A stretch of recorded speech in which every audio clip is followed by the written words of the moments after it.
Parang ang pag-asa para maubos na talaga itong festering na communist insurgency na to ay magkaroon ng isa pang Duterte. Pero sa kasalukuyang impeachment proceedings, parang gusto lang i-knock out na si Vice President Sara from the race. As an observer, anong fearless forecast ninyo sa kahihinatnan nitong impeachment trial na ito? Sa tingin natin, di aabot ng 16 yan. Una, dun sa majority ngayon, na baka bumoto sila against Vice President Sara Duterte, meron mga re-electionist dyan. And pag nakita nilang hindi sila aabot ng 16, kunyari, meron dalawa dyan re-electionist, bakit ka pa makikisuntok kay Sara Duterte, susunod na Pangulo ng Pilipinas? Tama. Eh, hindi kayo mananalo.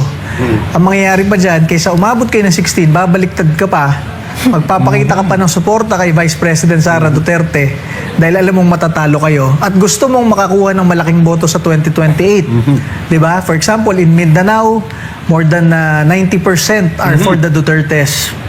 Visayas, almost 70% are for the Dutertes. Yeah. OFW votes for the Dutertes. Paano ko mananalong senador kung ikaw ay susuntok kay Sara Duterte? And you'll be surprised, even Luzon.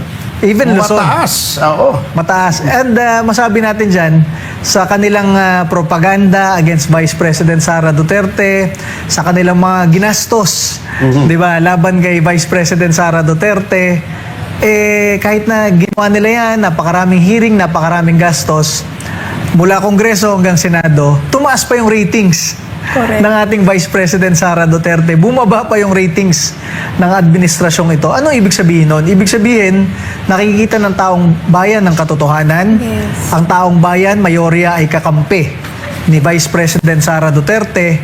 At makikita yan itong mga boboto sa Senado. Hindi sila aabot ng 16.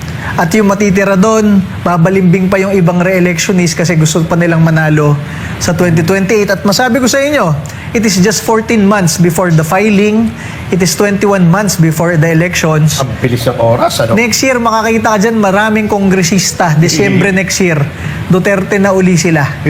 Or after ma-approve ng budget nila, pagdating ng January, nakuha na nila yung budget nila, Duterte na yung karamihan dyan. Pero syempre, maaalala ng mga Pilipino yung pinaggagawa nyo correct. kay Pangulong Rodrigo Duterte at kay Vice President Sara Duterte. Ang sabi kasi ng ibang kongresista, ibang senador, weather lang yan. Pero yung ginawa nyo kay Rodrigo Duterte, hindi weather yun. Ibang usapan yun. Iba yun. Tinraidor nyo Oo.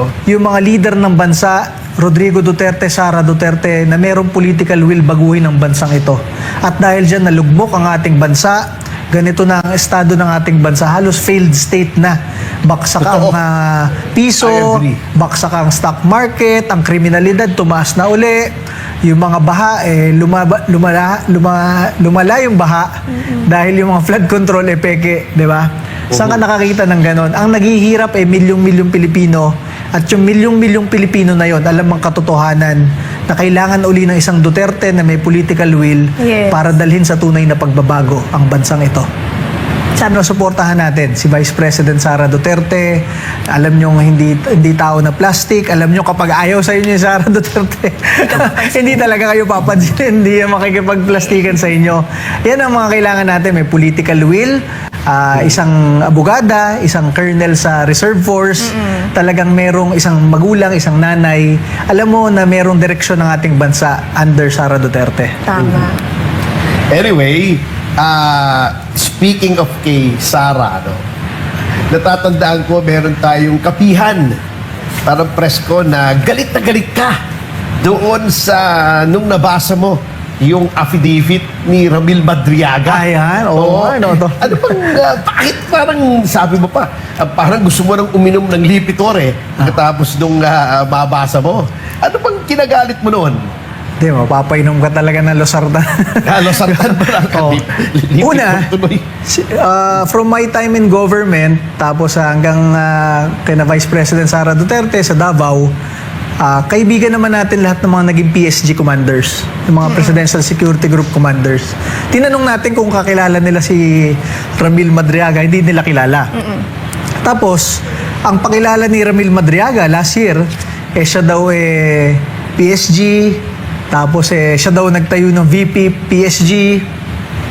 Tapos siya daw yung bagman ni Pangulong Duterte and everything. Pag tinignan mo yung affidavit niya, he was a member daw of PSG, of NICA, tapos nagtrabaho pa sa NBI, lahat na eh. So napaka-imposible na. Ayan, nakita ko tuloy yung pagmumukha. Mukha talagang Parang si James Bond na siya. Talaga namang talo. Double 07 eh, no? double o zero eh. Talaga namang talo pa eh. Oh. Anyway, with your kind permission, Ina, follow up ko Yeah, lang, ano? sure. Kasi, permission, Ina, follow up ko Yeah, lang, ano? sure. Kasi, isa pa naging viral yung exchange ninyo ni Raul Manuel. Na may oo, sinabi yata siya na parang sabi mo, bumalik ka pa, pupunta ka ng Laguna. Ayan. Bumalik ka dun sa yung, ano yun, yung Kamuning. Kamuning Bakery at yung sinabi ni Raul Manuel, nagkaroon ng backlash. Backlash. Hindi, nagkaroon ng backlash. Oo. Backlash. Ano pa yung pinagawa niya noon? Baka pwede bang sariwain mo? Ang ganda ng exchange niya noon. Walang, parang tameme si Raul Manuel doon eh. Ayun, buti ma-explain ko sa inyo. Ayan. Kasi sa government, when you spend your office funds, lagi naman may COA Audit Observation Memo, AOM. Diba? Kunyari, yung ginamit mong, yung binili mo o yung pinrocure nyo, hindi pa ginagawa ng dati mong mga NYC chairman, mag-AOM sa'yo talaga COA. So ako, kinausap ako ng DILG noon na gusto nating mag-anti-NPA seminar sa mga SK president. Kasi paano mo ipe-prevent yung recruitment ng NPA sa mga kabataan kung yung mismo mga SK president hindi mo na orient, di ba? Oo, syempre, So, ayaw ni Raul Manuel yan. ayaw ni Raul Bigla kang Manuel nun. sasayawan nun. Ng TikTok, no? So dinala namin yung mga SK president buong bansa dito sa Metro Manila. Nag-seminar lang sila tungkol sa about NPA, kung paano sila hindi mare-recruit. Ang gastos siguro ng office ko noon parang 600,000. Grabe. Pero ako, dahil minsan naglalabas pa ako ng sarili kong pera para, kunyari, pang bus nila, ganon-ganon. Ang tagal kasi minsan ng sistema sa government eh. Tawag dyan eh, pro bono. Ganun, Puro bono. abono. Puro abono. So, gumastos ako 600,000. Then, after a few months, nag-AOM si COA. Tinatanong kung bakit nag-seminar tungkol sa NPA. Yes. Eh, hindi naman daw ginagawa ng mga NYC chairman dati yon. Sumagot ko. Sabi ko, hindi ko naman kasalanan kung hindi naisip ng mga dating NYC chairman yon. Ang nire-recruit ng NPA, hindi naman matatanda, puro kabataan. Youth, kaya So, nga kailangan ko youth eh. i-recruit kailangan kong i-orient yung mga kabataan, leader kabataan, para sila hindi ma-recruit at yung mga kabataan sa probinsya nila hindi rin ma-recruit.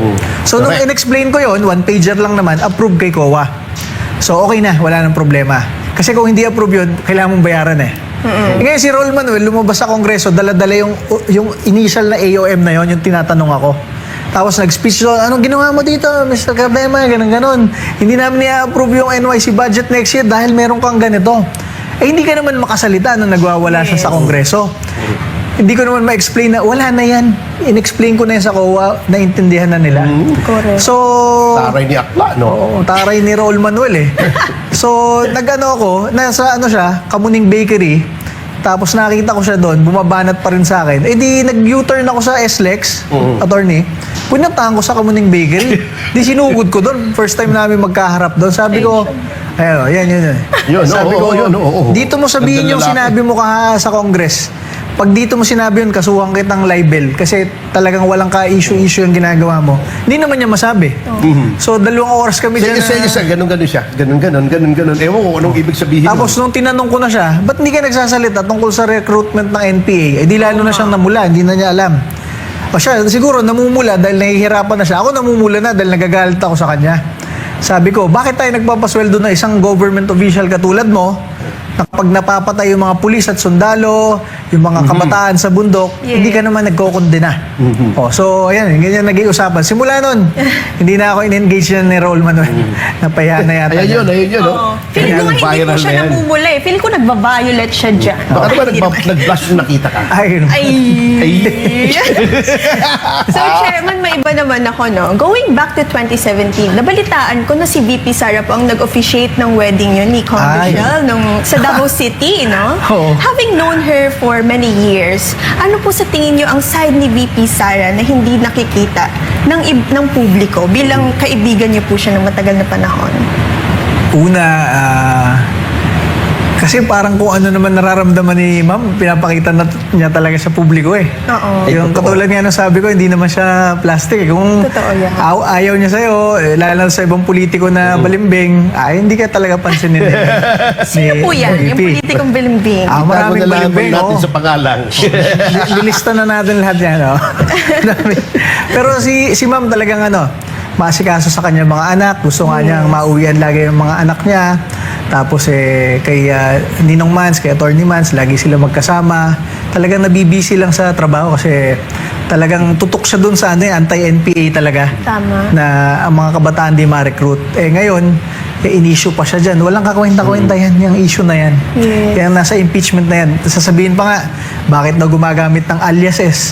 Lahat naman talaga Kaya ng confidential. confidential. Alert. Confidential nga eh. Kaya, Tapos parang ang susunod na gagawin next week, papatawag daw yung Philippine Statistics Authority kasi wala daw mga ganong pangalan na nakalista sa Diba? Pilipinas. Wala Siyempre, talaga. wala. Aliases nga talaga yun eh. Parang talagang talagang below lang sea eh. level ang IQ ng mga yun. Tama yun. nagawa Oh, na anyway. na lang ang impeachment eh. Yun nga, nabanggit mo na rin yung wedding niya. Oo. I know for a fact na that union has been blessed with a lovely baby girl. Ano pangalan ng little girl mo? Na naturally kulot eh. Ang cute-cute eh. Ano pangalan niya? Ang pangalan po niya, SG. Sara Gloria Marie. Oh. Anyway, ang tanong ko from one father to another, what for you is the best thing about being a father? And ipa-follow up ko na, pagdating ni SG ng 18, anong pinaka-importanting ipapayo mo sa kanya? Siguro number one, nung first term ko sa NYC chairman, wala pa akong asawa at anak. Nung pangalawang term ko sa NYC chairman, meron na akong asawa at anak. Siguro mas lumawak yung pangunawa ko tungkol sa kabataan. Kasi meron kang anak na inaalagaan. And Yes. syempre kung anong gusto mong safety, protection, pag-aalaga Ayun, oh. sa iyong anak, ganun rin sa Grabe. kabataan Pilipino. Kamukha ng nanay. Ano ba yan? Hindi kasi parang naka-red. no. So, talagang parang mas ma-enlighten ka sa kabataan Pilipino nung nagkaanak ako. At syempre kung anong gusto mong advokasya para sa kung anong pangarap mo para sa iyong anak, yun rin ang advokasya mo para sa kabataan Pilipino. Parang ganun ang Tama. aking mindset. Doon sa tanong ni attorney, kapag sumapit ng 18, alam mo, attorney, hindi ko lang nasabi sa'yo, meron kaming chat group sa PMA nung classmates ko. Sabi ko, tinatanong ako, Bok, anong takbuhan mo in the 2020? Anong balak mo sa future? Merong panahon na sinasabi ko lang sa sarili ko, sa asawa ko, tsaka doon sa chat group namin sa PMA, sabi ko, alam mo, pangarap ko lang talaga. Yung tunay na pangarap, pangarap ko lang abutan ko na yung anak ko, madala ko sa aisle, kapag ikakasal na, makita mo na yung napalaki mo ng ayos yung anak mo, at yung Yes. naging asawa ay maayos na Pilipino. Tapos parang yun lang yung main na pangarap mo sa buhay. Lahat attachment na lang doon. Trabaho and Abot na abot ka naman doon. Bata mo pa eh. Tama. attorney. Kakayak naman. Chairman, maiba naman ako. Magbunos dili ka. Magbunos dili muna tayo. Chairman, maiba naman ulit ako, bilang isang chismosa at Ayun. follower niyo po, bilang isang matagal niyo ng follower sa Instagram. I saw a video you posted recently lang, where Congressman Pulong Duterte jokingly told you na kapag hindi ka daw tumakbo bilang senador sa 2028, ay hindi ka niya papansinin for 2 years. Tagal nun, ha? Diba? So, curious po ako. Anong So, naging reaction ready niyo? na ba?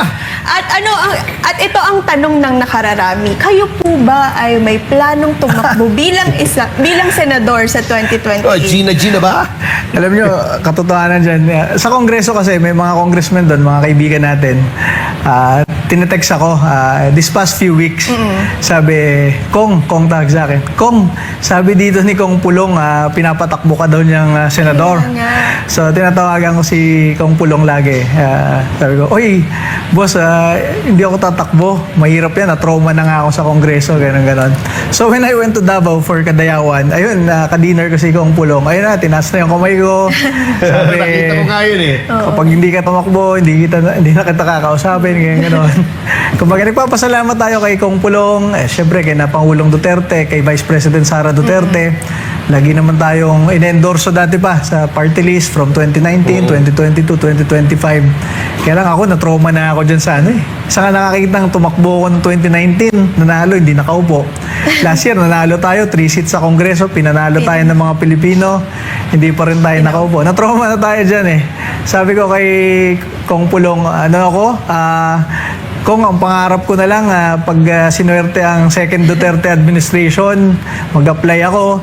Ako na lang taga-aresto nyo doon sa mga plunderer na ng Orakot. Oh, pareho pa rin yung t-shirt na suot mo ngayon. Oo nga, no? Last week lang ko yun. Mukhang swerte itong t-shirt ni, So, alam nyo, pangarap ko yun eh.